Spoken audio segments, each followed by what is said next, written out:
நேயர்களை வணக்கம். ராஜ் நியூஸின் புகார் பெற்ற நிகழ்ச்சிக்கு உங்களை வரவேற்பதில் மிக்க மகிழ்ச்சி.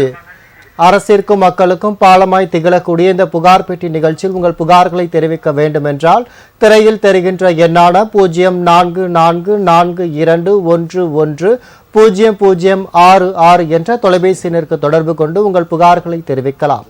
தொடர்பு கொள்ள இயலவில்லை என்றால் உங்கள் புகார்களை கடிதம் மூலமாகவும் அனுப்பலாம். அனுப்ப வேண்டிய முகவரி புகார் பெட்டி, ராஜ் தொலைக்காட்சி, நம்பர் 32, போயஸ் 2வது தெரு, தேனாம்பேட்டை, சென்னை 6,18,000 என்ற முகவரிக்கு உங்கள் கடிதங்களை அனுப்பலாம். நிகழ்ச்சியின் தொடக்கமாக வந்திருக்கும் சிறப்பு விருந்தினரை வரவேற்றுவோம். சமூக மற்றும் சட்டம் சார்ந்த பிரச்சனைக்கு தீர்வு காண வந்திருக்கும் சமூக ஆர்வலரும் வழக்கறிஞரும் பொதுமக்கள் உரிமை விழிப்புணர்வு இயக்கத்தின் நிறுவனருமான அழகர் செந்தில் அவர்களை வரவேற்றிருவோம். வணக்கம் சார். இன்னைக்கு நிகழ்ச்சியின் தொடக்கமாக பார்த்தீங்கன்னா நம்ம எதை பற்றி பார்க்க போகிறோம்னா, நிறைய இடத்துல வந்து பொதுமக்களோட பணங்கள் வீடு புகுந்து இல்லை போகிற வழியில் வழிப்பறி பண்ணிடுறாங்க. அதை நம்ம எங்கே போய் கம்ப்ளைண்ட் கொடுக்கணும்னா காவல் நிலையத்தில் கொடுப்போம். இப்போ காவல் அதிகாரிகளே பார்த்தீங்கன்னா பொதுமக்கள்கிட்ட இருந்து வழிப்பறி பண்ணியிருக்காங்க. அது குறித்து பல காவல்துறையினர் இதுக்கு உடந்தையாகவும் இருக்காங்க. இது குறித்து உங்களுடைய கருத்து சொல்லுங்கள் சார். அதாவது நான் முதல்ல போலீஸ் ஆகணும்னு நினச்சி நான் நிறைய விஷயம் சின்ன வயசுலேருந்து ரொம்ப ஆசைப்பட்டேன். சின்ன வயசுல இந்த ஃபேன்சி ட்ரெஸ் போட்டால் கூட போலீஸோட ட்ரெஸ் தான் போடுவேன். ஒரு முன்னுதாரணமாக நீங்கள் ஆமாம் இருக்கணும் அப்படின்ட்டு. இன்றைக்கி வரையும் அந்த ட்ரெஸ்ஸை போட்டேன். அந்த கொஞ்ச நாள் போட்டதுனாலேன்னு தெரியல, இன்றைக்கி வரையும் நான் ஸ்ட்ரைட் ஃபார்வர்டுனது எனக்கு நிறைய காவல் நண்பர்களுக்கு தான் தெரியும். காவலர்களை பார்த்தாலும் சரி, காவலர்களுக்கு நான் இன்றைக்கி வரையும் பல காவல்துறையில் இருக்கக்கூடிய நண்பர்களுக்கு பிரச்சனைன்னு வரும்போது ஒரு சமூக ஆர்வலராக வழக்கறிஞராக நிறைய இடத்துல குரல் கொடுத்து தீர்வும் கண்டிருக்கேன். சும்மா நானும் ஒரு வாட்ஸ்அப்பில் போட்டேன்லாம் இல்லாமல் தீர்வும் கண்டிருக்கேன். அதுக்கு பல உதாரணங்கள் இருக்கும். எனக்கு என்னென்னா, இந்த மாதிரி இப்போ இந்த சன்னிலாடு இப்போ இது மாதிரி ஆளுங்கள்லாம் இருக்காங்கல்ல, இவங்களெல்லாம் யாருமே கண்டுக்கல. அதனால தான் என்னென்னா பணம் சம்பாதிச்சா போதும் அப்படின்ற லெவலில் வந்துட்டாங்க. இந்த வெல்ஃபேர் அப்படின்ற டிபார்ட்மெண்ட்டு வெறும் நோய் வந்தால் அந்த எம்எல் லீவ் கொடுக்குறது இது போகிறது, அது வெல்ஃபேர் கிடையாது. வெல்ஃபேரு, கவுன்சிலிங், இவங்களுக்குன்னு ஒரு கவுன்சிலிங் போலீஸ் கவுன்சிலிங் டிபார்ட்மெண்ட் ஒன்று இருக்கணும். சரி, எப்படி அந்த டிபார்ட்மெண்ட் இருந்தால் தான் இந்த மாதிரி யார் என்னென்னு போல இவங்களை ஃபஸ்ட்டு தப்பான மாதிரி பிடிச்சிக்கணும். நிறைய பேர் இந்த திருட்டு செயின் ஸ்நாச்சிங்கில் ஒரு போலீஸ் மாட்டினார். வருத்தமாகுது. இப்போ என்னென்னா, நம்ம காவல்துறை ஆணையர் அருண் அவர்கள் சொன்னார் என்ன அப்படின்னா, அவர்கள் தான் பொதுமக்களுக்கு பாதுகாப்பை கொடுக்கணும், அதிரடி நடவடிக்கை எடுப்பார், ரவுடிகளோட அவங்க பாஷையில் புரிய வைப்பார். எனக்கு ஒரே ஒரு வருத்தம் என்னென்னா, அவர் நல்ல ஆஃபீஸர் தான், நான் இல்லைன்னு சொல்ல, ஸ்ட்ரிக்டான ஆஃபீஸர், நிறைய விஷயங்கள் பண்ணுறாரு. சார் எனக்கு ஒரு கேள்வி என்னென்னா, 1 லட்சம் போலீஸ் தான் இருக்கிறாங்க தமிழ்நாடு ஃபுல்லாகவே. சென்னையில் இருக்கிற ரொம்ப ஆயிரக்கணக்கில் தான் இருப்பாங்க, ஒரு 10,000 அப்படின்னு வச்சுக்கோங்க. அந்த 10,000 போலீஸையே நம்ம கண்ட்ரோல் பண்ணி வைக்க முடியல அப்படின்னா எப்படி 1 கோடி மக்களை கண்ட்ரோல் பண்ணுவோம்? ஓகே சார், தொடர்ந்து பேசலாம். அழைப்பாளர் வந்திருக்காங்க. வணக்கம், ராஜ் நியூஸின் புகார் பெட்டி நிகழ்ச்சி. உங்க பேர் சொல்லுங்க. பேர் தங்கமணிங்க. எந்த மாவட்டங்கம்மா? கோவை மாவட்டத்துல பேசுறேங்க. என்ன புகாருங்கம்மா? புகார் உதவி வேணா எங்க கேட்கறது என்னங்கிறத கேட்கணுங்க. சரிங்கம்மா, சொல்லுங்க. அது எங்க போய் கேட்கணும்? சரி, எது சம்பந்தமா நீங்க புகார் கொடுக்க? விதவி வனத்துக்கு. சரிம்மா, கோயம்புத்தூர்ல நீங்க எந்த இடம்? நீங்க உங்க அட்ரஸ் என்ன? எங்க அட்ரஸ் சூலூர் தாலுகாங்க. சூலூர் தாலுகாங்க. ஆமாம்மா, அங்கே தாலுகா ஆஃபீஸில் போனீங்கன்னா சூலூர் தாலுகாவுக்கு போவாங்களா? உங்கள் வீட்டுக்கு அதான தாலுகா ஆஃபீஸு? ஆமாங்க. அங்கே போனீங்கன்னா SSS தாசில்தார்னு இருப்பாங்க. என்னங்க? அதாவது SSSனா சமூக, அதாவது பார்த்தீங்கன்னா சோசியல் சர்வீஸ்னாங்க இல்லையா, சரி, சோசியல் சர்வீஸ் ஸ்கீம் அப்படின்னு ஒன்று இருக்கும். சமூக பாதுகாப்பு திட்டம் இருக்கும், அந்த விஷயம் சமூக சேவை திட்டம் இருக்கும். அந்த இதில் அந்த SSS தாசில்தார்கிட்ட நான் இன்னாரு வீட்டுக்காரர் இருந்தார், இறந்துட்டார், இப்போ விதவை ஆகிட்டேன் அப்படின்றது அந்த ப்ரூஃப் எல்லாம் கொடுத்துட்டு நீங்கள் ஒரு மனுவை கொடுத்தீங்கன்னா அவங்க ஆட்டோமேட்டிக்காக என்ன பண்ணால் உங்கள் பேரை ஆட் பண்ணிவிட்டு அதுக்கப்புறம் மாதம் 1000 ரூபா கொடுப்பாங்க. அதனால் அங்கே போய் SSS தாசில்தார் யாருன்னு பார்த்து அவங்கள போய் பார்த்து பேசுங்க. 2 தாசில்தார் இருப்பாங்க. பட்டா அப்ரூவல் பண்ணுறது வரது போகிறதுலாம் ஒரு மெயின் தாசில்தார் இருப்பாங்க. SSS tahsildar social service scheme tahsildar. அவங்க கண்டிப்பாக பிடிங்க, அவங்க உங்களுக்கு ஹெல்ப் பண்ணுவாங்க. அப்புறம் சொல்லுங்கம்மா, சொல்லுங்க. நான் அதுக்கு முன்னே இந்த 1000 ரூபாய் பணத்துக்கு அப்பீல் பண்ணிருந்தீங்களா? 2-3 வருஷத்துக்கு முன்னையே எல்லாரும் பண்ணீங்க. அது நிறைய பேருக்கு பூரா காரு சொத்து மில்லோட இதெல்லாம் பண்ண மாதிரி உங்களை மாதிரி அதையும் பார்த்து வருங்களான்னு இல்லம்மா, உங்களை மாதிரி பல பேருக்கு நான் சொல்லியிருக்கேன். என்னன்னா, நிறைய பேருக்கு நான் பிராங்கா சொல்லணும்னா, யாரெல்லாம் கார் பங்களா வச்சுக்கலாம் அவங்களுக்கு அந்த 1000 ரூபாய் போயிருக்கு.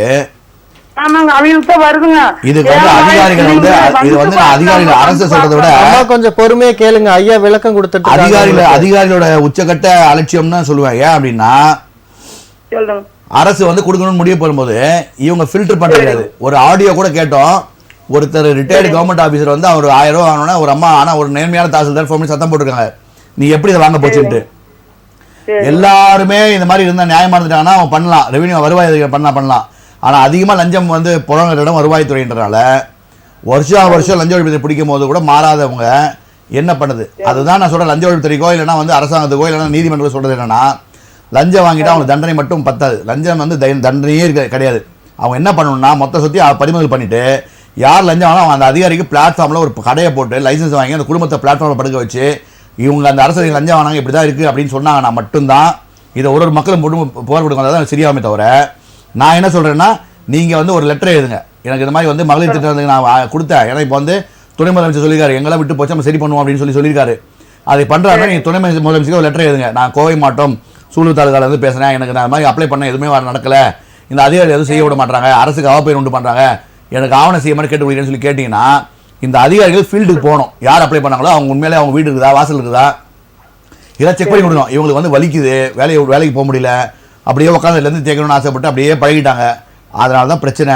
இது வந்து அரசுக்கும் அவப்பெயர், மக்களுக்கும் கஷ்டம். இதுக்கு என்ன பண்ணணும்னு தெரியாது. இதை வந்து சாட்டை சுழற்றினால் மட்டுமே தான் இது சரியாகும் என்பதை நான் பதிவு செய்கிறேன். சரி கேளுங்கம்மா, கேளுங்க. காட்டுக்குங்க இங்க ஈபி லைன் கம்பம் இருக்குங்க, எங்க காட்டுக்குள்ள லைனுங்க. சரிங்க. அது வந்து 2016 வந்து அப்புறம் எல்லாம் போராடி பணத்துக்கெல்லாம் போட்டுதுங்க எல்லா காட்டுக்காரரும் சேர்ந்து.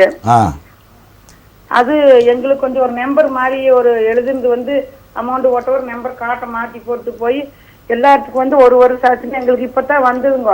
சரிங்க. எங்க வீட்டுக்காரர் ஆடி மாசம் இறந்தாருங்களா, அதுக்கும் பிறகு ஆவணியில தான் பணம் ஒரு 16 முடியறக்குள்ளதான் வந்ததுங்க. சரிங்க. எங்க பூமி வந்து ஒரே ஏக்கரா 14 சென்ட் போதுங்களாம எங்க கம்பி போறது, கம்பம் முழுந்துடுங்க, பெரிய கம்பம். சரிங்க.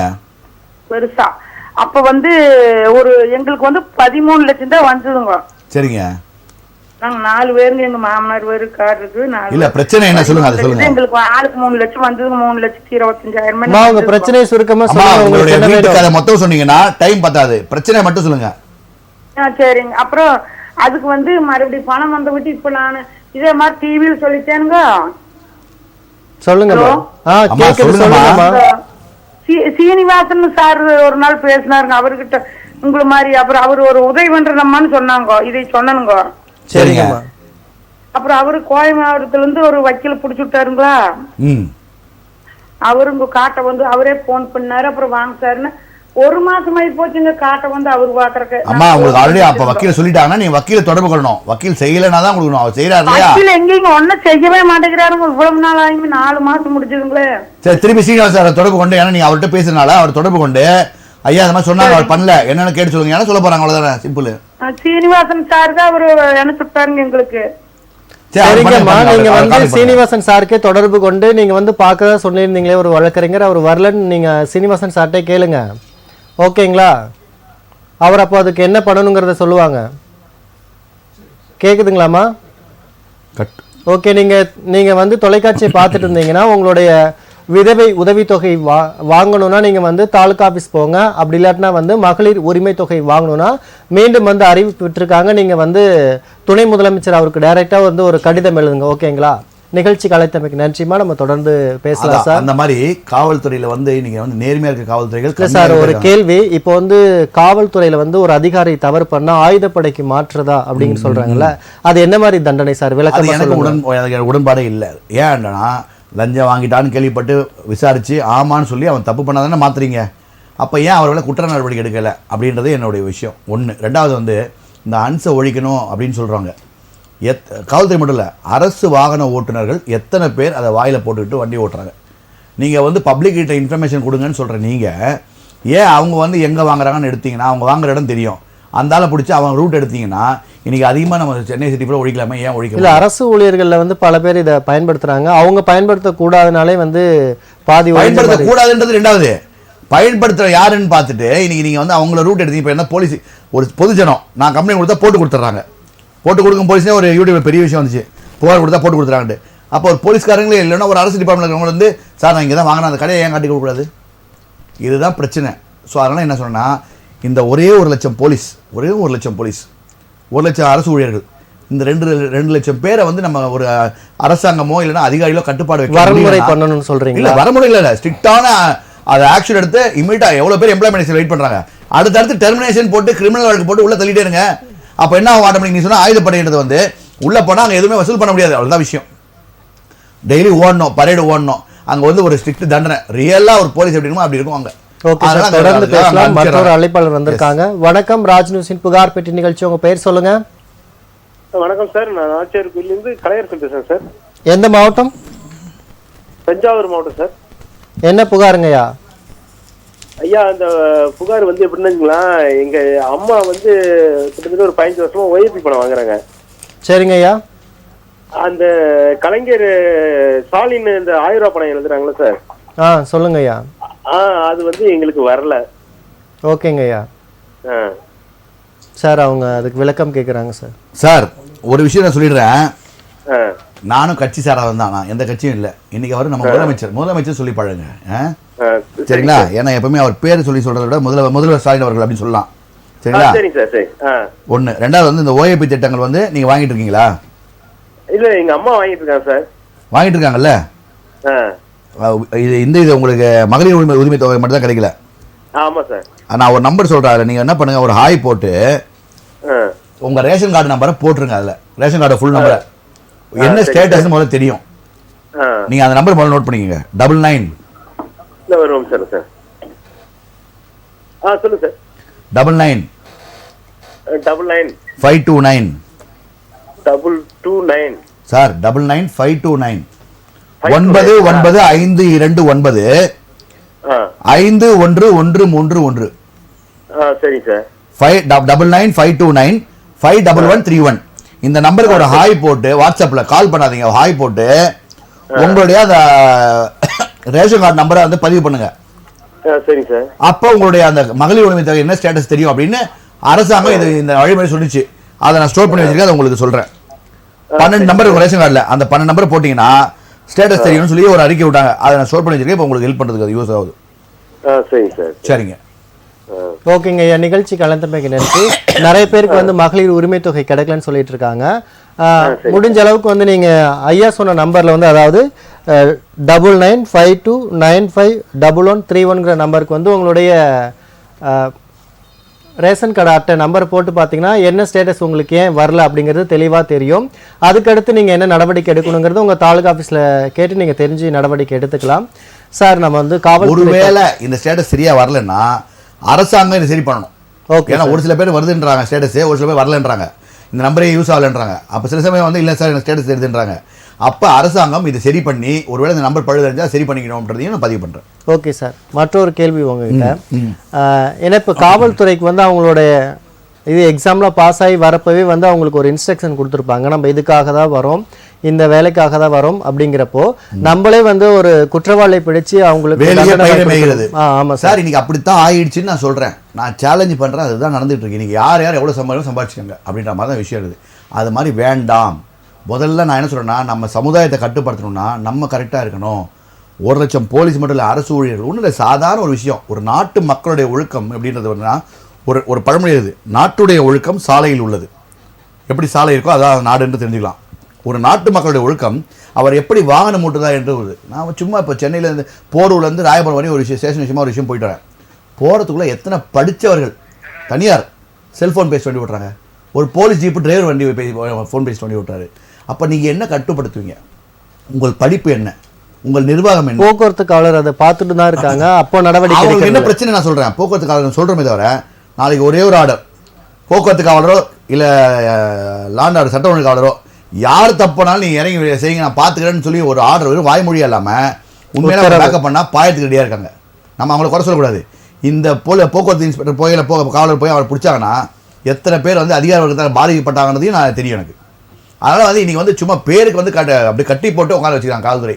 இன்றைக்கி லத்தி பார்த்துருப்பீங்க, எங்கேயாவது இடத்துல லத்தி இருக்குதா? கையில் லத்தி வச்சுருக்காங்களா? ஒரு பயமத்து கூட லத்தி இல்லை. அப்புறம் யாரை பார்த்து பயப்படுவா? முன்னெல்லாம் ஏதோ ஒரு சின்ன தெரியாத தவறு பண்ணாங்கன்னா அவன் வந்து பயப்படுவான்.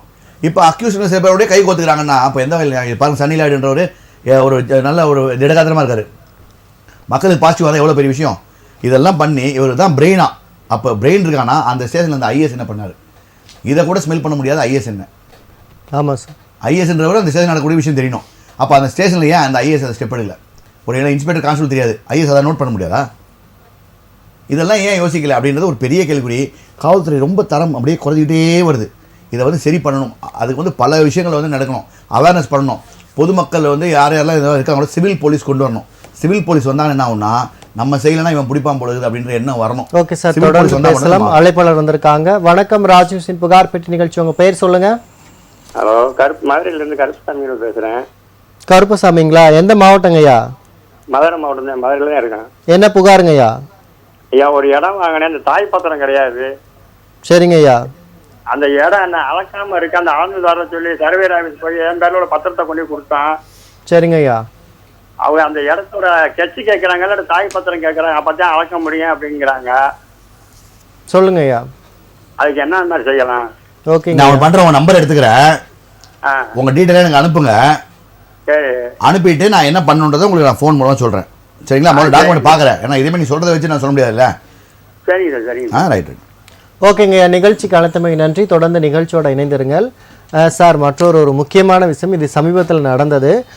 ஏன்னா இந்த மழை வெள்ளம் வந்தப்போ வந்து 163 கோடி ரூபாயில் வந்து கட்டின பாலம் வந்து என்ன சொல்கிறது, ஒரு சேதம் ஏற்பட்டால் கூட வந்து அதை தாங்கிக்கலான்னு வச்சுங்க.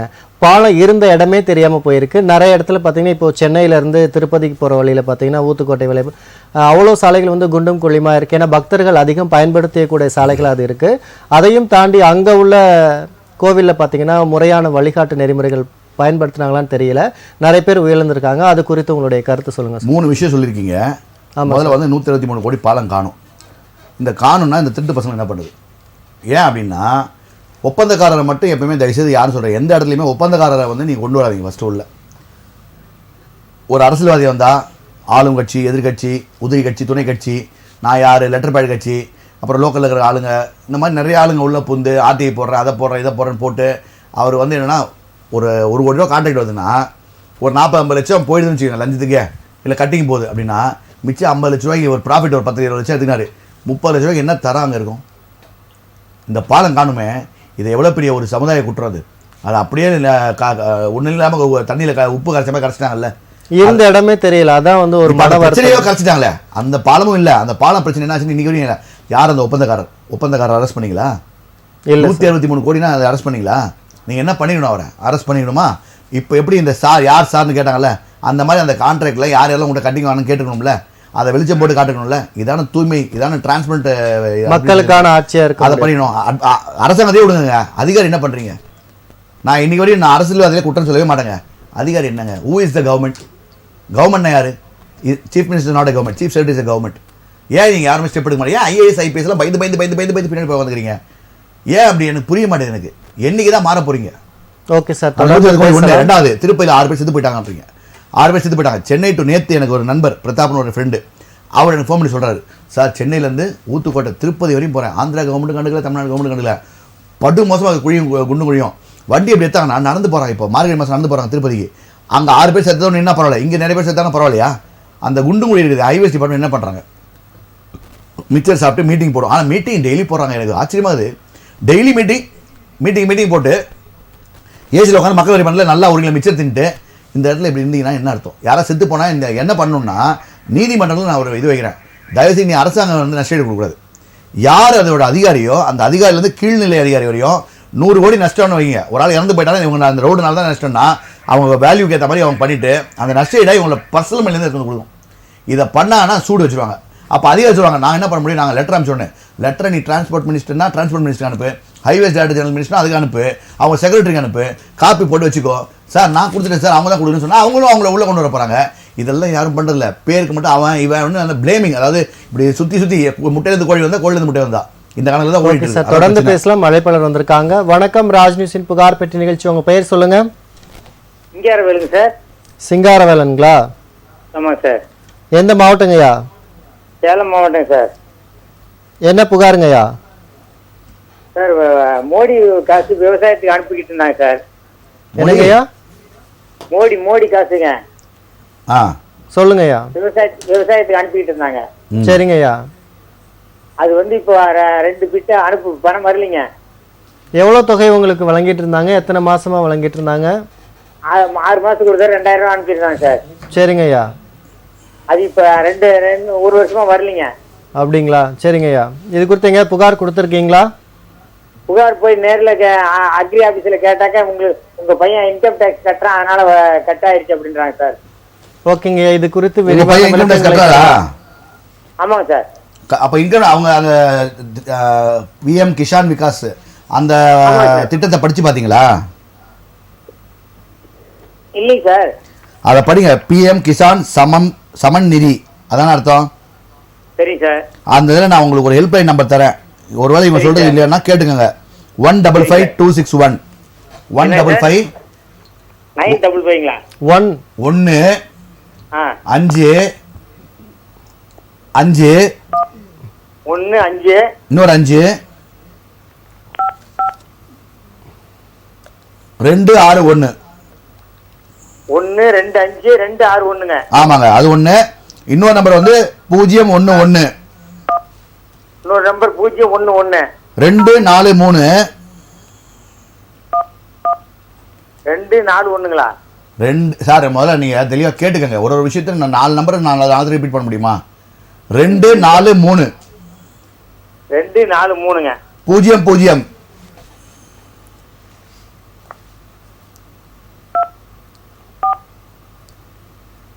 00 சொல்லுங்க சார். 606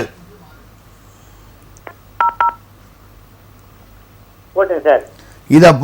இந்த ஃபோன் பண்ணி உங்களுக்கு ஒரு நம்பர் கொடுத்துருப்பாங்க. அந்த உங்களுக்கு முன்னாடியே பணம் வந்ததுல, சரி சார், அதுல ஒரு நம்பர் கொடுத்துருப்பாங்க உங்க கிளைண்ட் நம்பர். அதை சொல்லி இது வேணா வந்துச்சு வரலையே ஏன்னு கேட்டு அவங்களுக்கு கேளுங்க. இங்க லோக்கல்ல சொல்றாங்கன்றதெல்லாம் சொல்லிட்டு கேளுங்க. அப்ப அது என்னடா தெரிய ஆரம்பிச்சிடும். ஐயா கேட்டதுங்களா? கேக்குதுங்க சார். ஓகேங்க ஐயா. நிகழ்ச்சி அழைத்தமைக்கு நன்றி. நீங்கள் வந்து உங்களுடைய புகாருக்கான விரிவான விளக்கங்களை அந்த நம்பருக்கு தொடர்பு கொண்டு கேட்டு தெரிஞ்சுக்குங்க. ஓகேங்களா? தொடர்ந்து நிகழ்ச்சியோட இணைந்திருங்கள். சார் உங்கள்கிட்ட மற்றொரு கேள்வி. இந்த மின்சாரத்துறையில் வந்து இப்போ புதிதாக ஒரு வீடு கட்டுறாங்க, இல்லை ஒரு வீடு இருக்குது பக்கத்தில் இன்னொரு வீடு கட்டுறாங்க, சரிங்களா? அப்போ வந்து இது குறித்து வந்து போயிட்டு நாங்கள் வந்து மீட்டரை வந்து மாற்றி வைக்கணும் அப்படிங்கிற மாதிரி ஒரு கோரிக்கை வைக்கிறாங்க. அதற்கு வந்து மின்வாரிய ஊழியர்கள் வந்து அந்த பகுதிக்கு வரக்கூடியவங்க நிறைய பேர் வரவே இல்லை. இது குறித்து போய் அங்கேயே முறையிட்டதுக்கப்புறம் என்ன பண்ணுறாங்கன்னா, நாங்கள் ஆல்ரெடி ஆல்டர்னேஷன் தான் பண்ண போகிறோம், புதுசாக வீடு கட்டலை அப்படின்னு சொன்னதுக்கப்புறம் வந்து மாற்றி வச்சுட்டு போயிட்டாங்க. ஆனால் பார்த்தீங்கன்னா திரும்பி வந்து அது இது வரைக்கும் அந்த பகுதியில் விசிட்டே வந்ததில்லை. ஆனால் அவங்க வந்து ஒரு பெண் தான் அந்த வீட்டில் இருக்காங்க. அனுமதி இல்லாமல் வீட்டுக்குள்ளே போயிட்டு அந்த மாதிரி ஆய்வு பண்ண முடியுங்களா? அனுமதி இல்லாமன்றதை விட கண்டிப்பாக ப்ரியார் இன்டிமேஷன் கொடுத்தாகணும். கொடுக்காம வர இல்லை சார். இப்போ அவங்க வந்துட்டாங்கன்ட்டு டைரெக்டாக வீட்டுக்குள்ளே வந்து எங்கேம்மா பண்ணக்கூடாது, வர முடியாது. அதாவது இன்னொன்று என்னன்னா, இந்த மக்கள்கிட்ட நான் பலமுறை சொல்லி மக்களும் திருந்திய பாடில்லை. என்ன அப்படின்னா, தயவு செய்து எந்த பிரச்சனையும் வாய்மொழியாக பேசாதீர்கள். அது காற்றோடு காற்றாக போய்விடும். உங்கள் பிரச்சனை எதுவாக இருந்தாலும் அது சம்மந்தப்பட்ட அதிகாரிக்கும் அதன் மேலதிகாரிக்கும் அதன் துறை செயலாளருக்கும் காப்பி டூன்னு போட்டு அவங்களுக்கு லெட்டரில் பதிவு தபாலில் அக்னாலஜ்மெண்ட் அட்டையோடு நீங்கள் அனுப்புங்க, ஒப்புதல் அட்டையோடு அனுப்புங்க. அப்போ அவங்க வாங்கிட்டாங்கன்னு சைன் பண்ணுவாங்க. இங்கே ஏதாவது குளறுபடி பண்ணாலும் ஒரு 30 நாள் 40 நாள் 60 நாள் வெயிட் பண்ணி கோர்ட்டில் போனோம்னா கோர்ட் நீதிமன்றம் தலையில் கொட்டு வச்சுட்டு தான் இருக்குது. இப்போ கூட வந்து தவறு செய்யும் அரசு ஊழியர்கள் அதிகாரிகள் மீது கடும் நடவடிக்கை எடுக்க வேண்டும் என்று ஹைகோர்ட் வந்து அரசுக்கு ஆணை பிறப்பித்திருக்கு. ஸோ அப்படி இருக்கும்போது இந்த மாதிரி விஷயங்கள் நடந்துட்டு இருக்குது. மக்கள்கிட்ட நான் திருப்பி சொல்கிறேன், வாயில் பேச சொன்னால் போய் வாயில் பேசுகிறாங்க. அப்போ இவங்களுக்கு அதை நம்ம பதில் சொல்ல முடியாது.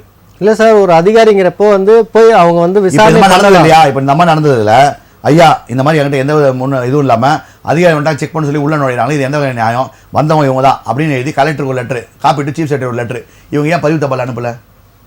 இதெல்லாம் ஒரு அடிப்படையான விஷயம் தானே. கிராமங்கள் இருக்காங்க, உங்களுக்கு அது குறித்து கிராமம் நகரமே கிடையாது. இன்னைக்கு வாட்ஸ்அப்லாம் வந்தோடனே எல்லா விஷயம் நம்மளை விட அதிக பவர்ஃபுல்லா அவங்க செஞ்சுட்டு தான் இருக்காங்க. இதெல்லாம் வந்து இன்னும் நிறைய கிராமங்கள்ல பாத்தீங்கன்னா அவங்களுடைய இதே தெரியாம வந்து அசம்ஷன். நான் திருப்பி சொல்றேன், மூலமுடுக்கு வரையும் வாட்ஸ்அப் இருக்குது. வாட்ஸ்அப் இருக்கு சார்.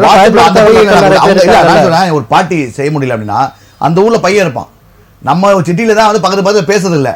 கிராமங்கள்ல எல்லாரும் எல்லாரோட கனெக்டடு. தம்பினா ஆச்சின்னு ஓடியாரத்துக்கு ரெடியா இருக்காங்க. அப்போ ஓடியாந்து ஏன் அவங்ககிட்ட வந்து தம்பி இதை செஞ்சு கொடுறாங்கன்னா செஞ்சு கொடுக்க போறாங்க. ஒண்ணுமே முடியலையா? நான் மக்கள்கிட்ட சொல்ற விஷயம் தான், ஒரு மொபைல் எடுத்துக்கோ, வீடியோ ஆன் பண்ணுங்க. ஐயா நான் இந்த கிராமத்தில் இருக்கிறேன், எனக்கு எழுதப்படி தெரியாது, இந்த பிரச்சனை இப்போ நீங்கள் சொன்னீங்க பார்த்தீங்கன்னா அந்த பிரச்சனை சொல்லி அமுச்சு உடனே நீ வைரலாக தான் இல்லையா? ஒரு குழந்தைய யாரும் எட்டி ஒதுக்கிறாங்க, எந்த ஊர்னு கூட தெரியாது, அது வைரலாகனா 2 நாளில் போலீஸ் பிடிக்கிறாங்க இல்லையா? தண்டனை நடக்குதா இல்லையா? அப்போ நம்மளோட சோம்பேறித்தனம். நான் இன்னைக்கு முழுக்க மக்களை சாடுவேன். ஏன் அப்படின்னா சோம்பேறித்தனம், எவனா ஒருத்த கேட்கட்டும், எவனா ஒருத்த பகையை சம்பாதிச்சிட்டோம், நம்ம குளிர் காஞ்சி போயிடும். ஒரு குடும்பத்தில் இப்போ அண்ணன் தம்பி தானா, தம்பி என்ன பண்ணுவோம், வாய முடியும் கம்மியாக இருப்பான். அண்ணன் போராடி எனக்கு ஐஸ்கிரீம் வேணும், அது வேணும், அழுது பிறந்து அம்மாட்ட அடி வாங்கிடுவான். தம்பி வந்து அம்மா அண்ணன் கொடுத்தா எனக்கு குடும்பம் வாங்கி போடுவான். ஓகே சார், தொடர்ந்து பேசலாம். மற்றொரு அழைப்பாளர் வந்திருக்காங்க. வணக்கம், ராஜ் நியூஸின் புகார் பெட்டி நிகழ்ச்சி. உங்க பெயர் சொல்லுங்க சார். வணக்கம் சார். ரவி சேலம் சார். என்னங்கய்யா? என் பேர் ரவிங்க, சேலம். எந்த மாவட்டங்கய்யா? சேலங்களா? சேலம் மாவட்டம். என்ன புகாருங்கய்யா? ஐயா, எங்க சேலம் சித்திப்பாளையம் குப்பை மேடம் ஒண்ணு இருக்குங்க. தெளிவா பேசுங்க, உங்களுக்கு தெளிவா இல்ல வாய்ஸ். ஸ்பீக்கர்ல போட்டுருக்கீங்களா? ஆமாங்க சார். ஸ்பீக்கர்ல போடாதீங்க, தெளிவு இல்ல. உங்களுடைய பிரச்சனையை தெளிவா சுருக்கமா சொல்லுங்க. சார், கிச்சிப்பாளையம் குப்பை மேடுன்னு இருக்கு சார். குப்பை மேடா இருக்கு. குப்பைமேடு இல்ல, அது பேரு குப்பைமேடு. கிச்சிப்பாளையம் குப்பைமேடு. அதாவது ஒரு காலத்துல குப்பை கொட்டிட்டு இருந்தாங்க, மாநகராட்சி குப்பைங்கலாம். சரிங்க. அதுக்கு பக்கத்துல ஒரு கோயில், புனிதமான கோயில் குளம் ஒண்ணு இருக்கு சார். கோயில் குளம். ஆமா, அந்த கோயில் குளம் வந்து சார் குறைஞ்சது வந்து ஒரு 100 வருஷத்துக்கு பழமையான குளம் சார். இப்ப அதை பாருங்க சார், நாளாக ஒரு காலத்துல ஒரு அந்த தண்ணி தான் எல்லாம் குடிக்க பயன்படுத்திட்டு இருந்தோம், குளிக்க பயன்படுத்திட்டு இருந்தோம், நோம்பிக்கு விசேஷத்துக்கு அந்த குளம் தான். சரிங்க ஐயா, உங்களுடைய கோரிக்கை என்ன? என்ன கோயில் இது? அது வந்து சார் முனியப்பன் கோயில் சார். முனியப்பன் கோயில். ஆமா, முனியப்பன் கோயில் தொப்பக்கூடம். இப்ப என்ன பிரச்சனை சொல்லுங்க. இப்ப பாருங்க சார், அதை சுத்தி ஆக்கிரமிச்சிருக்காங்க சார். ஆக்கிரமிப்பது யாரு? அதான் சார், அந்த ஊர்ல இருக்கிற அந்த ஊரை சேர்ந்தவங்கள வீடா வச்சிருக்காங்களா, ஆபீஸா வச்சிருக்காங்களா, ஃபேக்டரியா வச்சிருக்காங்களா, இல்ல என்ன பண்ண தோட்டமா வச்சிருக்காங்களா? வீடு சார், ஃபேக்டரி வீடு. நாளாக சார் கட்டட கழிவுகள் எல்லாம் கொட்டி அந்த குளத்தை கொஞ்சம் கொஞ்சமா மூடிக்கிட்டு வராங்க. இப்ப நீர், அதாவது அது கோயில் சொந்தமான இடத்த ஆக்கிரமி பண்ணிருக்காங்க. ஆமாங்க சார். சரி, எவ்வளவு ஏக்கர் அது கோயில் இடம்? அது குறைஞ்சது வந்து சார் ஒரு 5 ஏக்கரா இருக்கு சார். இப்ப எவ்வளவு இருக்குது? அது இப்ப பார்த்தா கொஞ்சம் குறைஞ்ச மாதிரி தெரியும் சார், 6-7 ஏக்கர். சரி, பரவாயில்ல. இப்ப இந்து அறநிலையத்துறை அவர்கள், அமைச்சர் சேகர் பாபு அவர்கள் சொல்லியிருக்காரு, பல இடத்துல நான் வந்து கோயில் சம்பந்தப்பட்ட விஷயங்கள் நான் வந்து காப்பாற்றிருக்கேன்னு. இது ஐயா அவர்களுக்கும் நான் இதை வந்து இவர் மூலமா, நேர் மூலமா, ரவி அவர் சேலம் குப்பைமேடு, அதில் முனியப்ப கோயில் அப்படின்னு ஒன்று இருக்கு. இதை வந்து கோயில் இடத்த ஆக்கிரமி பண்ணியிருக்காங்களாம், ஃபேக்டரி வீடெல்லாம் வச்சுருக்காங்கன்னா. அமைச்சர் சேகர் பாபு ஐயா, தயவுசெய்து உங்களுடைய பார்வைக்கு இதை வைக்கிறோம். உங்களுடைய ஆட்கள், இந்து அறநிலையத்துறை ஆட்கள் அங்கே விசிட் செஞ்சு இது ஆக்கிரமிப்பு வந்தால் அந்த அந்த மாவட்ட ஆட்சியர் ஸ்டெப் எடுத்து இந்த கோயிலுக்கு சொந்தமான இடத்தை மீட்க வேண்டும் என்று கேட்டுக்கொள்கிறோம். நானும் நீங்கள் என்ன பண்ணுங்க, ஒரு சின்ன ஹெல்ப் பண்ணுங்க ரவி சார். ஐயா கேக்குதுங்களா? ரவி சார், கால் கட் ஆயிடுச்சு சார், நீங்க விளக்கம் கொடுங்க. சரி ரவி சார், நீங்கள் என்ன பண்ணுங்க, உங்களோட நம்பரை நீங்கள் என்ன பண்ணுங்க, அது வீடியோ எடுங்க, ஃபோன் வீடியோ எடுத்து. இப்போ நீங்கள் சொன்னதை வந்து இந்த மாதிரி பழமையான கோயிலே 115 ஏக்கரா கிட்டத்தட்ட வந்து ஒரு 6-7 ஏக்கர் வந்து கிட்டத்தட்ட ஏகப்பட்ட ஏக்கரை வந்து ஆக்கிரமி பண்ணிட்டே வராங்க, வீடு ஃபேக்டரிலாம் இருக்குது. தயவுசெய்து இந்த கோயில் நிலத்தை ஆக்கிரமி மீட்டு கொடுக்குமா கேட்டு சொல்லிட்டு ஒரு வீடியோ எடுத்துட்டு இன்னைக்கு நாள் வந்து 9/1/2025 அப்படின்னு போடுவீங்கன்னா பழைய வீடியோன்றுவாங்க. அதனால அதை எடுத்து எங்களுக்கு அனுப்புங்க. அனுப்பிச்சிட்டிங்கன்னா நான் அதை யாருக்கெல்லாம் எங்களோட குரூப்பில் ஃபார்வர்ட் பண்ணேன்னா கண்டிப்பாக அது வந்து போய் சேர வேண்டிய இடத்துக்கு சேரும், நடக்க வேண்டிய இடம் நடக்கும். ஓகே சார், தொடர்ந்து பேசலாம். நிறைய விஷயங்கள் வந்து நம்ம இடைவேளைக்கு முன்னாடி பார்த்துருந்தோம். இப்போ மற்றொரு முக்கியமான விஷயம் பற்றி பார்க்கலாம். சார், உங்கள்கிட்ட ஒரு மற்றொரு கேள்வி. இப்போ வந்து சிறுமி பாலியல் வழக்கில் பார்த்தீங்கன்னா அரசியல் தலைவர்கள் அவர்களுடைய சப்போர்ட்டில் முக்கியமான ஒரு புள்ளி ப்ளஸ் பெண் காவல் அதிகாரி தொடர்பில் அதுக்கு உடந்தையாக இருந்திருக்காங்க. இது குறித்து கருத்தை சொல்லுங்கள் சார். இப்போ தான் சொன்னேன். இப்போ அது ஒரு குழந்தைகளை பாதுகாக்கிறது வந்து ஒரு தாய் மாதிரி இருப்பாங்கன்றனால அந்த குழந்தைகள் மற்றும் மகளிருக்குன்னு தனி காவல்துறையை உருவாக்குனாங்க. இப்போ இந்த காவல் ஆய்வாளர், பெண் இன்ஸ்பெக்டர் என்ன பண்ணாங்க, அந்த குற்றவாளியோடு சேர்ந்துக்கிட்டு அதில் போட்ட விஷயம், அது அப்படியே நானாக சொன்னால் கூட அது ஒரு வார்த்தை எக்ஸ்ட்ரா வந்துடும். அதில் போட்டிருக்காங்க பாருங்கள். புகார் எடுத்து குற்றம் சாட்டப்பட்ட நபரின் பெயரை நீக்க அண்ணா நகர் அனைத்து மாவட்ட காவல் நிலைய ஆய்வாளர் டேஷ் பெயரை சொல்லும்ல வலியுறுத்தி தொடர்ந்து தாக்குதல் நடத்தியுள்ளார். போலியான குற்றவாளியை கைது செய்துள்ளார். குற்றம் சாட்டப்பட்ட நபருக்கு ஆதரவாக காவல் ஆய்வாளர் டேஷ் பாதிக்கப்பட்ட சிறுமியின் பெற்றோரை தாக்கியுள்ளார். பாதிக்கப்பட்ட சிறுமியோட பெற்றோரை தாக்கியிருக்காங்க. இந்த தாக்குதல் எந்தவித குற்றவச்சியும் இன்றி குற்றம் சாட்டப்பட்ட அந்த நபர் பார்த்து ரசித்துள்ளார். அக்யூஸ்ட் வந்து ரசிக்கிறான், அடி வாங்குறது. ஆமாம், பாலியல் பலாத்கார குற்றவாளிக்கு ஆதரவாக செயல்படுவதோடு போலியான குற்றவாளியை கைது செய்யவும் வைத்த அதிமுக வட்ட செயலாளர் டேஷ் மற்றும் பெண் இன்ஸ்பெக்டர் டேஷ் ஆகியோரை சிறப்பு புலனாய்வு போலீசார் நேற்று இரவு கைது செய்தனர். பின்னர் அவர்கள் இருவரும் நீதிமன்றத்தில் ஆஜர்பட்டு புழல் சிறையில் அடைக்கப்பட்டனர். இல்ல சார், அவங்களுக்கு மனசாட்சின்னு ஒண்ணு இருக்குமா இருக்காதா? பணம் மற்ற ஒரு அதிகாரி கூட பரவாயில்ல, அவங்க ஒரு பெண் அதிகாரி, ஒரு குழந்தைக்கு இந்த மாதிரி நடந்திருக்கு, அப்படிங்கிறப்போ அவங்களுக்கு அந்த மனசாட்சிங்கிறது ஒரு பணம் நேரமா பணம் மட்டும் தான் பிரதானம். பணம் மட்டுமே வாழ்க்கையில் இல்ல சார். அவங்களுக்கு நாளைக்கு அப்படிதான் அவங்களுக்கு அதே மாதிரி நடந்திருந்தா அதாவது அவங்க பெண் பிள்ளைங்களுக்கு நடக்க கூடாது, பட் நடந்திருந்தா ஜெயில அப்ப பாதிப்பு ஏற்படும் அவங்களுக்கு. நிறைய பேர் நீ சொல்றேன், நான் எந்த பொசிஷன் ஆகட்டும், நாட் ஓன்லி இன்ஸ்பெக்டர், அதுவும் பெண் இன்ஸ்பெக்டர் அப்படின்ட்டு நான் வந்து ஒரு பவர் அப்படின்னு நினைச்சோம்னா ஸ்ட்ரெயிட் ஃபார்வர்டாக இருக்கும்போது, அதாவது தப்பு பண்ணுறவங்களை பார்த்து பயப்படணும், பொதுமக்கள் உங்களை பார்த்தா ஓடியாரும், அந்த லெவலுக்கு வாங்க, ஒரு தாய்மையோடு இருக்கணும். நிறைய பெண் இருக்காங்க, எனக்கு ஃப்ரெண்டு ஏகப்பட்ட லேடி இன்ஸ்பெக்டர் இருக்காங்க, கையில் இருக்க காசு கொடுத்துலாம் வந்து அனுப்பியிருக்காங்க. 1-2 பேர் இந்த மாதிரி இருக்கிறதெல்லாம் வந்து ரொம்ப ரொம்ப ஒஸ்ட், அதாவது அட்ராசிட்டி பிஹேவியர். பொதுமக்கள் இப்ப ரொம்ப பயப்படுறாங்க, குற்றம் சாட்டப்படுறாங்க. வந்து ஒரு சில ஸ்டேஷனில் எதில் சேரை எடுத்துருவாங்க பெண் இன்ஸ்பெக்டர்ஸ், வரவங்க நின்று பேசுங்க, உங்களுக்கு வேணால் சேரை வந்து உங்கள் வீட்டில் எடுத்துவாங்கன்னு சொல்லியிருக்காங்க. இதெல்லாம் கமிஷனோட நாலேஜ் கொண்டு போய்டும். இது இந்த சென்னையில் வேற ஒரு இடத்துல. அப்போ அந்த கமிஷன் நாலேஜ் போனோன்னா கமிஷன் வந்து இமீடியட்டாக அதை வந்து ஃபோர்ஸ் பண்ணி இது பண்ணுறது தவறுன்னு சொல்லி சுட்டி காட்டியிருக்காங்க. இனி ஒரு வாரத்துக்கு நீ அங்கே விசாரிச்சா அந்த ஃபோட்டோ எடுத்து அனுப்பணும்னு சொல்லியிருக்காங்க. ஸோ இந்த மாதிரி ஒரு ரஃப் ஆஃப் பிஹேவியர் வந்துருது அவங்களுக்கு. சீரியலில் பார்க்குற மாதிரி நமக்கு பவர் இருக்குது அப்படின்னு நினச்சிட்டு எதை பண்ணோம்னா கண்டிப்பாக ஒரு விளைவுகள். அது சரியான தண்டனை அந்த காவல் அதிகாரி கொடுத்துருந்தா மீண்டும் அந்த மாதிரி பண்ணாமல் இருந்திருப்பாங்க. எனக்கு தண்டனையே கிடையாதுங்க. நான் சொல்ல டர்ம், அதாவது குற்ற வழக்கு பதிவு பண்ண அப்புறம் டிஸ்மிஸ் பண்ணுங்கன்ற, பர்மனெண்ட்டாக டிஸ்மிஸ் பண்ணுங்கன்ற. நீங்கள் அந்த சொன்ன மாதிரி ஆயுதப்படை மாற்றுறது, இல்லைனா புழல் சிறையில் அடைச்சி ஒரு சின்ன வழக்கு போகிறது, வழக்கு முடிஞ்சாலும் திருப்பி வேலை காவல்துறை செய்கிறது, எப்போ வந்து கண்டாமிட், அதாவது கரப்ட் ஆகிடுச்சு மைண்டு. நான் பண்ணதுக்கு இப்போ சன்னிகாய்டு ரிமூவ் ஃப்ரம் சர்வீஸ், இந்த inspector madam remove from service பண்ணுங்கன்ற. ரிமூவ் ஃப்ரம் சர்வீஸ் பண்ணாதான் பயம் வரும். நீ நாளைக்கு ஒரு பொதுஜனம் இதை திருப்பி இந்த வேலை செய்ய மாட்டேன், திருப்பி போய் நீ ஆயுதப்படை செய்யறா. அப்போ இங்கே குற்றம் செஞ்சு அங்கே ஆயுதப்படை போனால் ஆயுதப்படைனா புத்தர்கள் வாழ்றமா, அங்கே புத்தர் வாழ்ந்து புத்தராயிடு வராரு. அங்கே போயிட்டு ஒரு மாதம் கழிச்சு திருப்பி வந்து போஸ்டிங் போறாரு, திருப்பி அவன் மைண்ட் தான் ஆக்டிவேட் ஆக போகுது. அப்ப இவங்க நடவடிக்கை எடுக்காத காரணம் அப்ப அவங்களுக்கு மேல இருக்கவங்களும் இந்த மாதிரி பண்ணிட்டு இருக்கறனால தான் நடவடிக்கை எடுக்காம இருக்காங்களா? ஒண்ணே பயந்தவங்களா இருக்கணும், நல்லவங்களா இருந்தா நேர்மையா இருக்கிற அதிகாரிகள் ஒதுங்கி நமக்கு எதுக்கு இருக்கணும், இல்ல கூட்டா இருக்கணும். இந்த 120B கிரிமினல் கான்ஸ்பிரன்ஸ் எல்லாம் இங்க வந்து ஆக்டிவேட் ஆகும். தொடர்ந்து பேசலாம். அழைப்பாளர் வந்திருக்காங்க. வணக்கம், ராஜ் நியூஸின் புகார் பெட்டி நிகழ்ச்சி. உங்க பேர் சொல்லுங்க ஐயா. கேக்குதுங்களா? தொலைக்காட்சி பார்த்து பேசாதீங்க, தொலைக்காட்சியோட வால்யூமை கம்மி பண்ணுங்க, அப்பதான் நாங்க பேசுறது கேட்கும், நீங்க பேசுறது எங்களுக்கு கேட்கும், உங்களுக்கு விரிவான விளக்கங்களை கொடுக்க முடியும். சரிங்களா? வெளியே வந்துட்டான். பேர் சொல்லுங்க. 2001 பிரதம மந்திரி குடியிருப்பு. உங்க பேர் சொல்லுங்க, உங்க முதல்ல உங்க பேரு, உங்களை பத்தி சொல்லிட்டு அப்புறமா உங்க புகார சொல்லுங்க. சரிங்க. என் பேர் மாது, மாற்றுத்திறனாளிங்க, தருமபுரி மாவட்டம். இப்ப சொல்லுங்க உங்க புகார. 2021 பிரதம மந்திரி குடியிருப்பு திட்டத்துல வீடு கட்டினீங்க. சரிங்க. அதுல 2022 4வது மாசம் வரை 1,68,000 சில்லற போட்டாங்க. மீதி போய் கேட்ட போது 70,000 வரும் அப்படின்ட்டு இப்ப 2-3 வருஷமா 2.5-3 வருஷமா என்ன அலக்கழிக்கிறாங்க. போய் இல்லைங்கய்யா, இப்ப வந்து பேஸ்மெண்ட் வரைக்கும் ஒரு அமௌண்ட் அப்படி தனித்தனியா கொடுத்துருப்பாங்கல்ல உங்களுக்கு? அதெல்லாம் வந்தாச்சு, அதெல்லாம் 5 தவணை வந்தாச்சு.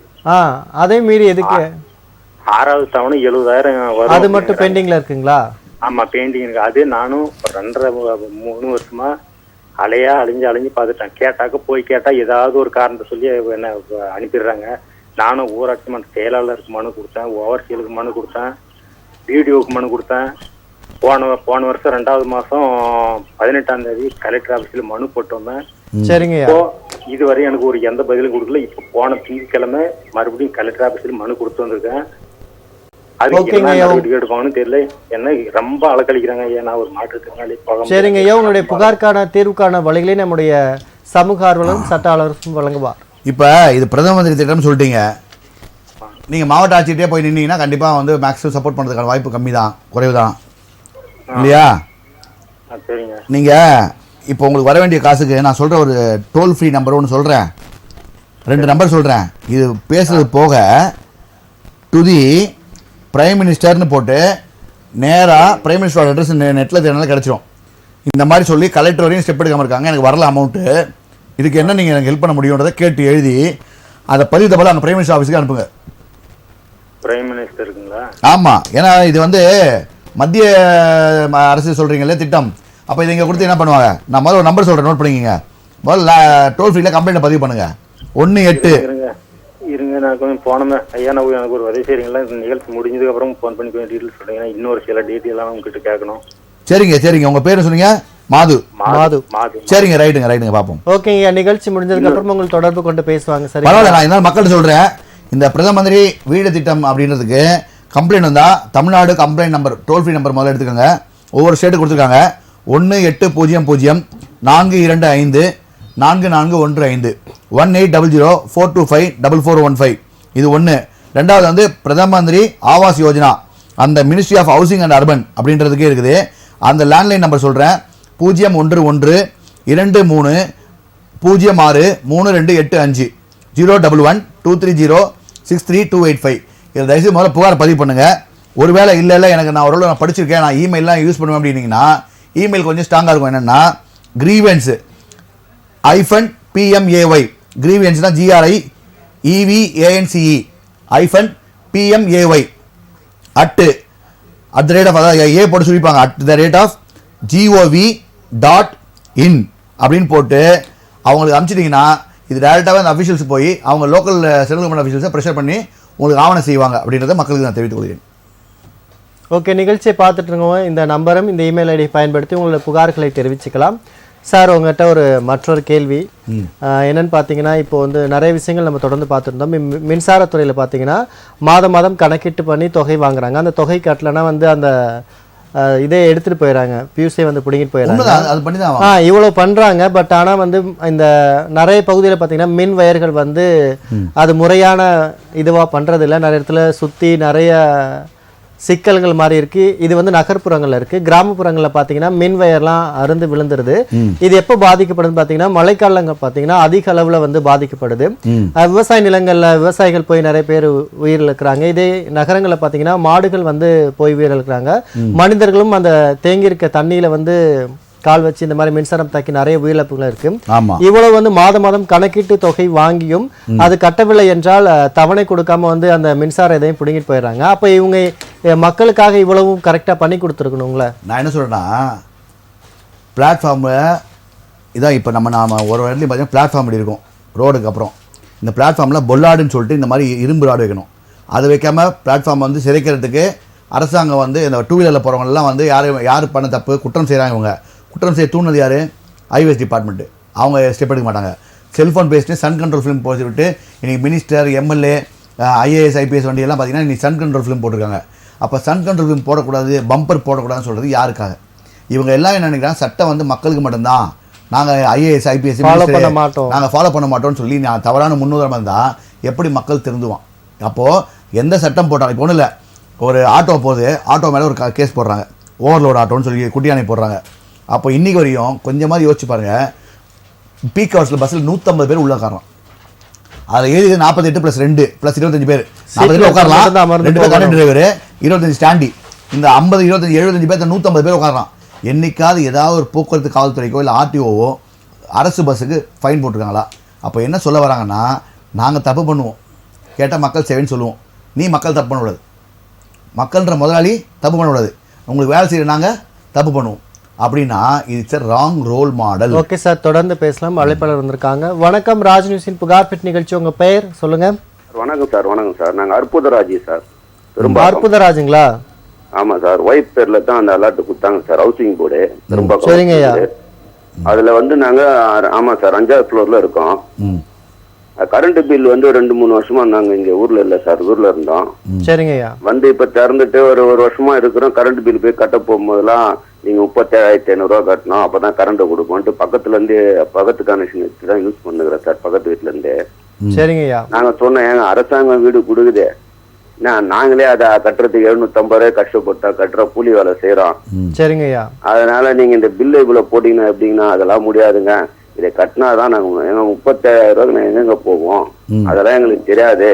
ஏஐ போய் பார்த்தோம், அப்புறம் அசிஸ்டன்ட் ஏஐ பார்த்தோம். அந்த இவர் ரெஃபர் பண்ணி பில்லு எடுக்கிறாரு பாருங்க, அவரை போய் பேசணும். யாரு பேசினாலும் நீங்க கட்டினாதான் கரண்ட் கொடுப்போம்ன்றாங்க சார். அது என்ன தீர்வு நீங்க தான் சார் சொல்லணும் சார். நீங்க யூஸ் பண்ணீங்கன்னா கட்டி தான் ஆகணும், யூஸ் பண்ணனாலும் என்ன மினிமம் மீட்டரோ அது மினிமம் கட்டலாம்.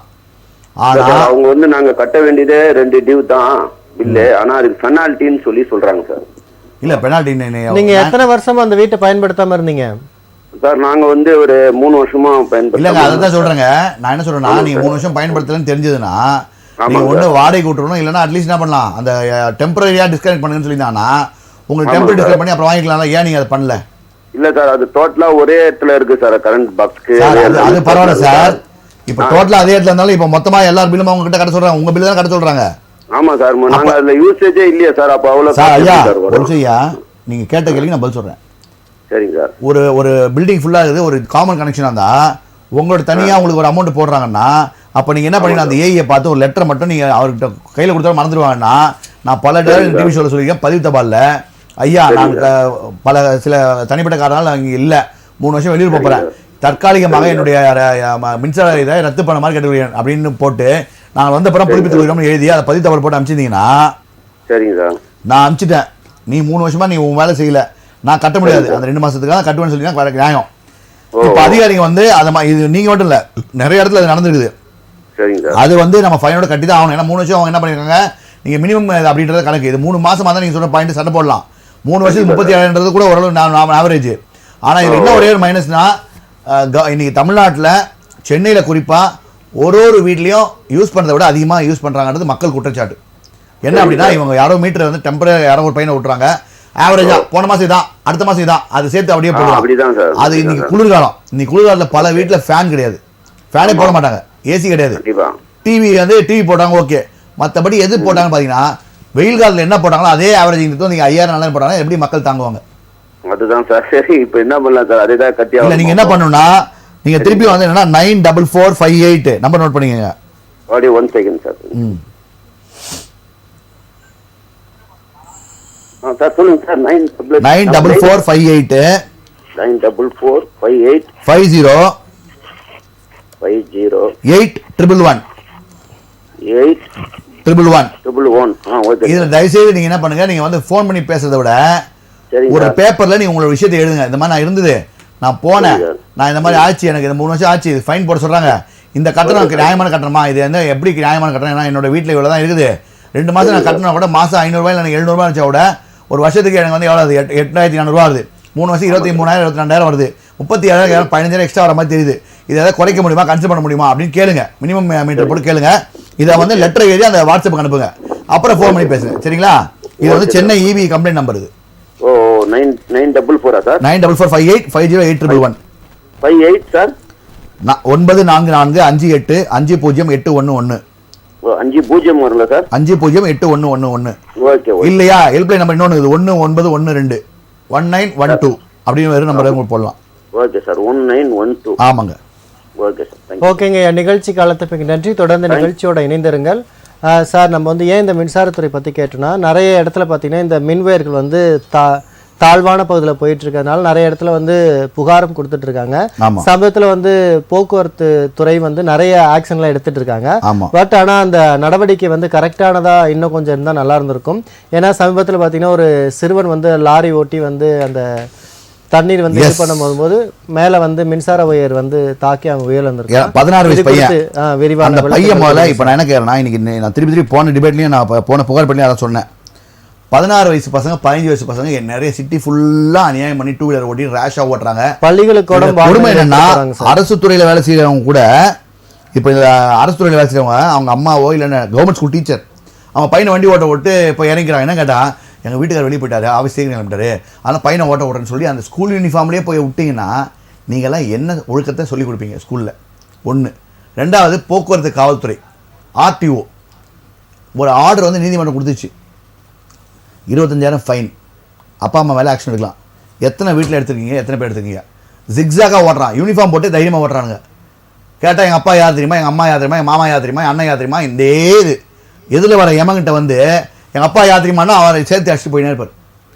என் பையன் பைக்கில் தான் போவான் ஸ்கூலுக்கு. அதோட பாதிப்பு வந்து அவங்களுக்கு புரிய மாட்டேங்க சார். அதாவது அது வந்து ஒரு பெரிய பெருமை. நான் சொல்கிறேன் ஒருத்தர் இப்போ கற்றுக்கொடுங்க, எப்போ கற்றுக்கொடுனாரு, நீ கற்றுக் கொடு கிரவுண்டில். அவன் கற்றுக்கிட்டு 15 வயசு கற்றுக்கிட்டு கிரவுண்டில் கற்றுக் கொடு. ஆனால் 18 வயசு மேலே தானே ரோட்டில் எடுத்து ஓட்டணும்னு சொல்லணும். என் பையன் பைக்கில் போகிறான், ஒரு நாள் பைக்லேயே போயிடுவான். பரவாயில்லையா? நிறைய பேர் பார்த்தீங்கன்னா ஸ்பீடாக போகிறது மூலயமா நிறைய பேர் வந்து இறந்துருக்காங்க. அதுக்கப்புறம் தான் நியூஸ் பாருங்க. இன்னைக்கு சென்னை கோயிலம்பாக்கத்தை சேர்ந்தவர் டேஷ் லாரி தண்ணீர் வியாபாரம் செய்து வருகிறார். இவரது மகன் டேஷ் தனியார் பள்ளியில் +1 வகுப்பு படித்து வருகிறார். இந்நிலையில் மாணவன் ஹரிஹரன் லாரியில் தண்ணீர் கொண்டு சென்று நூக்கம்பாளையம் இணைப்பு சாலையில் உள்ள ஒரு அடுக்குமாடி குடியிருப்பில் தண்ணீர் விட்டுக் கொண்டிருந்தார். அப்போது தண்ணீரின் அளவை பார்க்க லாரியில் டேங்கர் மீது ஏறி மூடியை திறந்தபோது சாலையோரம் சென்ற உயரத்தை மின் கம்பியில் உடசி மின்சாரம் பாய்ந்து மாணவர் பரிதாபமாக பலியானார். 16 வயசு பையன் எப்படி ஓட்ட விடுவீங்க நீங்கள் முதல்ல தண்ணி லாரியை? அப்போ வியாபாரத்துக்கு அங்கங்கே நிறைய இடத்துல யூஸ் பண்ணுறாங்க. கேட்டால் என்னென்னா, என் பையங்க என் பையன் அப்படி தான் பண்ணுவான். ஒருத்தர் படித்தவர் கேட்குறாரு, ஏங்க என் இஷ்டங்க, என் பையங்க என் வண்டிங்க அப்படின்றாரு. பையன் உந்து, வண்டி உந்து, உன் இஷ்டம். ரோடு உந்து கிடையாது, ரோடு எந்த கிடையாது, ரோடு பொது. பல பேர் போவாங்க. இன்னொரு விஷயம் சொல்லிடுறேன் இந்த மக்களுக்கு தெரிகிற மாதிரி, ஒரு வேளை உங்கள் பையன் வண்டி ஓட்டிட்டு உங்கள் பொண்ணு வண்டி ஓட்டிட்டு மைனர் பொண்ணு வண்டி ஓட்டிட்டு ஒருத்தர் இடிச்சிட்டாங்க, அந்த ஆள் ஒரு டாக்டராக இருக்காருன்னு வச்சுக்கோங்க, 30 வயசு ஆள், அவர் வந்து மாதம் 1 லட்சம் சம்பாதிக்கிறாரு. நாளைக்கு அவருக்கு ஒய்ஃப் வந்து கோர்ட்டில் ஒரு கேஸ் போடுது, மாதம் 1 லட்சம் சம்பாதிச்சாரு, 12 வருஷத்துக்கு 12 மாதத்துக்கு 12 லட்ச ரூபா, இன்னும் 30 வருஷம் வாழ்க்கை ஓடுது, 3 கோடி 60 லட்சம் நஷ்டம் கொடுனாருன்னா நீங்கள் என்ன பண்ணுவீங்க? இந்த பசங்களை கராத்தே கற்றுக் கொடு, சிலம்பம் கற்றுக் கொடு, பாட்டு பாட கற்றுக் கொடு, நீ ஓவியம் கலைகள் நிறைய இதெல்லாம் ஏதோ பண்ணி கொடு, ஓவியம் கலை திறமை கொடு. வண்டி ஓட்டுறதுல என்ன வேலை? வண்டி ஓட்டுற அப்பா அம்மாவை தயவுசெய்து திருப்பி சொல்கிறேன், அந்த ஸ்கூல் பாதையில் நின்று போக்குவரத்து காவல் ஆய்வாளர்கள் இதை பண்ணணும், விழிப்புணர்வு பண்ணுங்க. இல்லை நாங்கள் அடுத்த வாரம் பிடிப்போம்னு சொல்லுங்க, பிடிச்சி உள்ள வைங்க, ஒரு 2-3 பேரண்ட்ஸ் உள்ள போடுங்க. தொடர்ந்து பேசலாம். மற்றொரு அழைப்பாளர் வந்திருக்காங்க. வணக்கம், ராஜ்நியூஸின் புகார் பெட்டி நிகழ்ச்சி. உங்க பெயர்? சந்திரசேகரங்க. சந்திரசேகருங்களா? எந்த மாவட்டங்கய்யா? சேலங்க. சேலம் குரங்கு சாவடிங்க, நர்சூர்பட்டி. ஓகே, என்ன புகாருங்க ஐயா? ஐயா, மகளிர் இப்ப உதவித்தொகை எங்களுக்கு கிடைக்கவே இல்லைங்க ஐயா. இதுக்கு முன்னாடி அப்ளை பண்ணீங்களா? அப்ளை பண்ணாங்க. எங்க பொண்ணோட வயசை போட்டாங்க, எங்க ரேஷன் கார்டுல எங்க பொண்ணோட போட்டோ போட்டாங்க. சரிங்க ஐயா. அது பொண்ணு வயசு போட்டதுனால இந்த பெரியவங்க வயசு கம்மியா இருக்குன்னு சொல்லி எங்களுக்கு வரலைங்க ஐயா. ஓகேங்க, உங்களுடைய விரிவான விளக்கங்கள் நம்முடைய அழகர் சந்திர சார் வழங்குவார். நீங்க அந்த துறை அதிகாரிகிட்டே போயிட்டு ரேஷன் கார்டில் மாதிரி தப்பாயிடுச்சு அப்படின்ட்டு அவங்க ஒரு மனுவை கொடுத்தீங்கன்னா அதை சரி பண்ணிக்கோங்க. சரி பண்ணிட்டு திருப்பி ஒரு அப்ளை பண்ணீங்கன்னா அது ஆட்டோமேட்டிக் வேலை கிடைக்க போகுது, அந்த கிடைக்க போகுது. மகளிர் ஏன் கஷ்டப்படுறீங்க? தாலுகா ஆபீஸ் போகணுங்களா ஐயா? இல்லையா, ரேஷன் கார்டில் தானே பண்ண போறீங்க? ஆமாங்க சார். ரேஷன் அதிகாரிகிட்டே அந்த மனுவை கொடுத்தீங்கன்னா civil supply and consumer protection department இங்கே சென்னையில் இருக்குது, தமிழ் எழிலகத்தில் இருக்குது, அங்கே தான் போகணும். நான் என்ன சொல்கிறேன்னா, நீங்கள் அதெல்லாம் எடுத்து நீங்கள் civil supply and consumer protection department அட்ரஸ்னு போட்டிங்கன்னா அது வந்துடும் நெட்டில். உங்களுக்கு தெரியலன்னா உங்கள் பசங்க யாரை கேளுங்க, அவங்க எடுத்து கொடுப்பாங்க.